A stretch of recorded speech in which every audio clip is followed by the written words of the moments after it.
Madame, mademoiselle, monsieur, bienvenue à Métro News. Voici les principaux titres qui seront développés ce soir.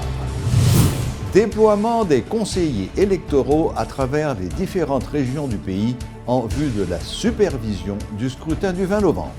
La circulation des véhicules se fera comme à l'ordinaire dimanche, a annoncé ce jeudi le porte-parole adjoint de la police nationale. Toutefois, Gary Desrosiers a indiqué que les voitures non autorisées seront gardées à 100 mètres des centres de vote pendant la journée électorale.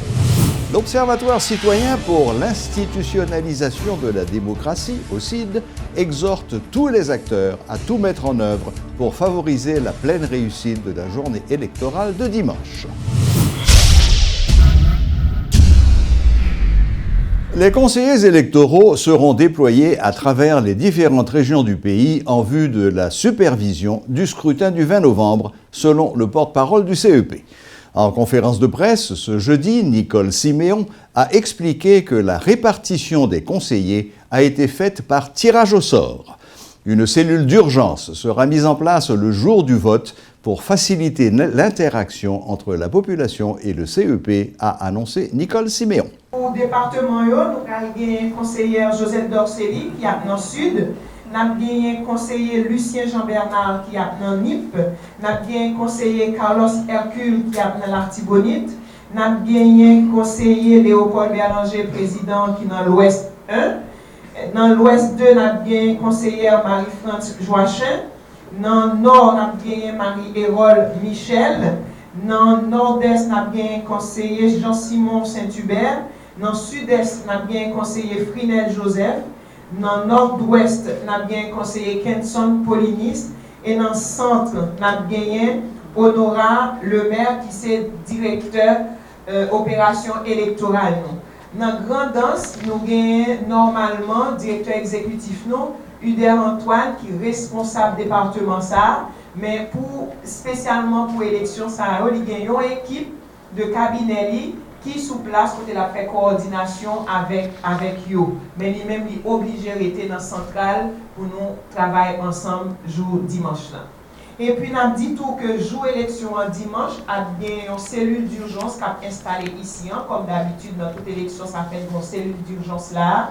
Dans la cellule d'urgence, ça a bien un centre d'appel. Et nous avons demandé de nous noter et puis faire passer pour nous, faire bien un shortcode 88 38 qui est là pour tout le monde qui est dans la région qui suit l'élection et qui t'a voulu CEP a intervenu sur un problème donné, qui t'a ouais un bagage, qui t'a donné une information, qui t'a aidé nous à agir plus vite, puis bien, peut-être tout bagage bien passé, pour t'a carré nous, dans chaque code ça, qui est assuré par Digicel seulement, c'est le 88 38, et tout le monde qui a utilisé le numéro ça pour noter nous tout ça qui a passé, des incidents que vous sorti qui t'a doué arriver dans genou dans CEP ou bien que média ou pataka et banon.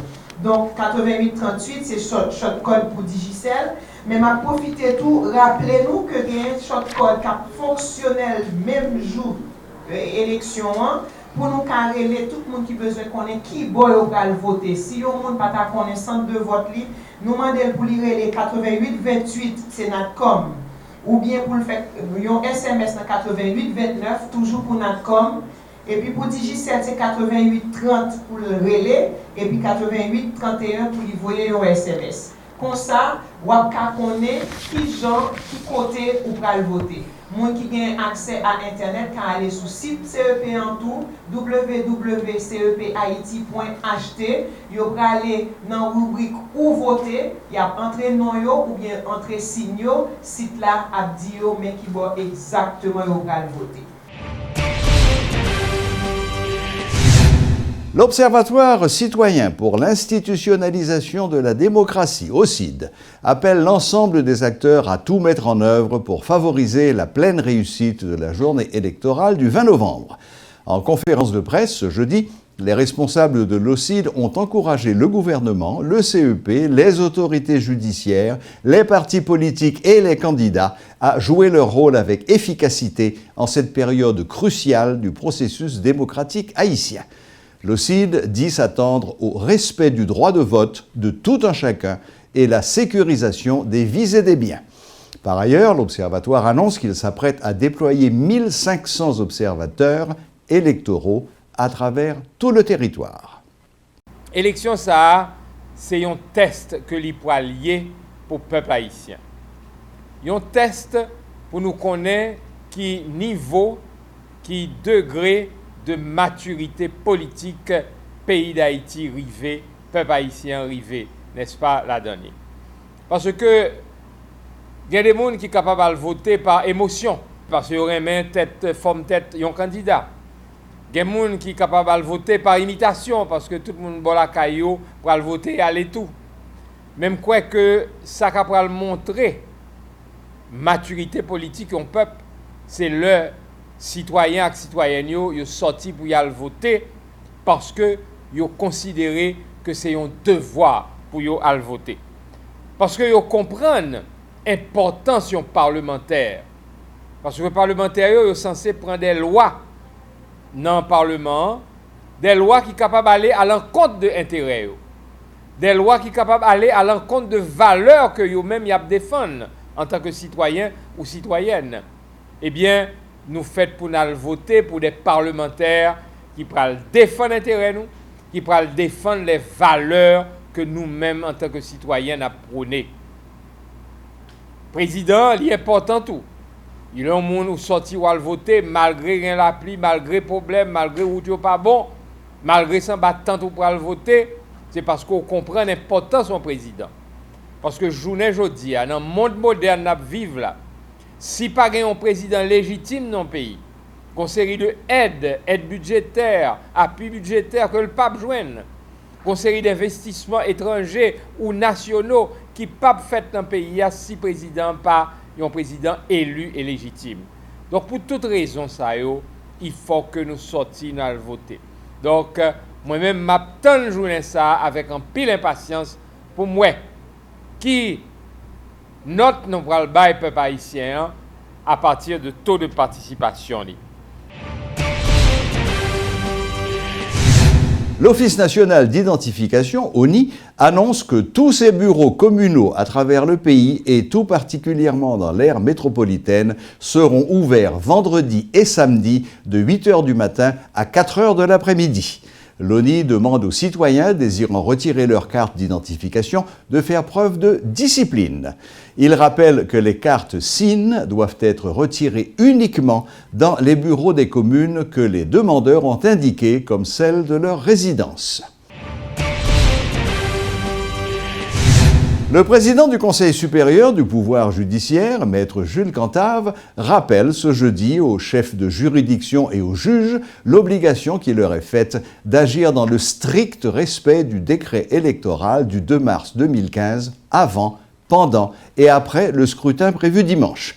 Dans ce mémorandum, maître Cantave demande également à tous les magistrats de demeurer neutres, impartiaux et indépendants en toutes circonstances. Le Core Group salue les efforts des autorités haïtiennes pour la préparation des élections du 20 novembre.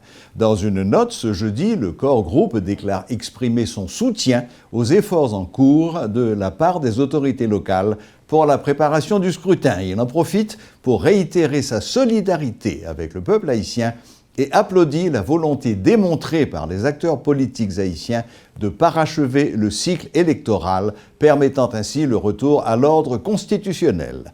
Rappelons que le Core Group réunit les ambassadeurs des pays amis d'Haïti, de l'Union européenne et le représentant spécial de l'OEA.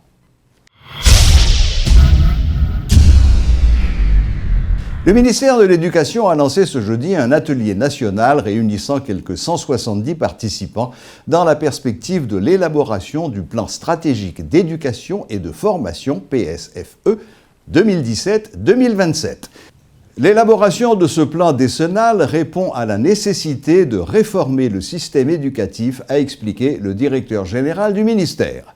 Selon Louis-Marie Cador, ce plan tiendra surtout compte des faiblesses identifiées dans le dernier plan 2010-2015. C'est un atelier de lancement qui nous conduit à quoi?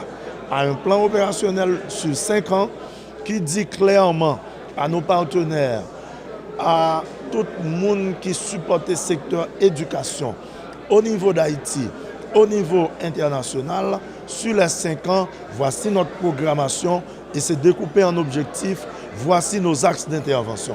C'est ça que ça veut dire pour nous. Et ce lancement, je dirais, doit nous activer beaucoup plus pour permettre que n'aller plus vite pour nous rattraper un petit peu le temps perdu et à l'horizon peut-être rentrée 2017 pour les activités planifiées dans le cadre de ce plan commencer à implémenter.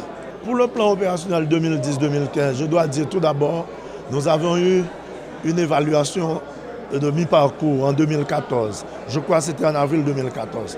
Nous tirons en pile leçon, nous avons toute faiblesse, nous avons tout problème et principalement, et sur le plan de ressources financières, quantité comme nous te prévoit pour mettre disponible pour faire activité, nous n'avons pas réussi à mobiliser. Il y avait eu d'autres contraintes, mais ça, c'était une principale contrainte. Oui, on a tiré des leçons. Oui, on a fait un diagnostic préliminaire et cet atelier encore va nous permettre d'approfondir le diagnostic versus leçons tirées pour aller vers une meilleure planification. Voilà, la boucle est bouclée. Merci de votre fidélité et à la prochaine, même heure, même chaîne.